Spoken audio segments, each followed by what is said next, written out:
চলে আসলাম আজকে Nimtala train station. আমাদের নিমতলা ট্রেন স্টেশন।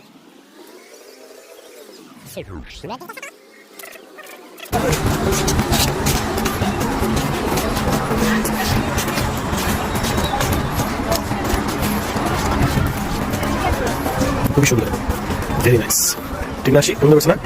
এটা হলো আমাদের বিক্রমপুরের মুন্সিগঞ্জ 1-এর গর্ব Nimtala rail station, Hasina ডিস্ট্রিকশন outline rail station, Nimtala rail station. খুবই সুন্দর বিশ্রামাগর, এটা প্রবেশ পথ। এখন টিকিট চালু হয়নি, ওই টিকিট কাউন্টার হবে এই জায়গায়। এই যে সুন্দর নতুন টিভি টিভি লাগানো, এখানে হয়তো সময় শো করবে, কখন আসবে, বিভিন্ন কক্ষ, ভিতরে সব কম্পিউটার সেট আপ সব আছে। বাইরের পথ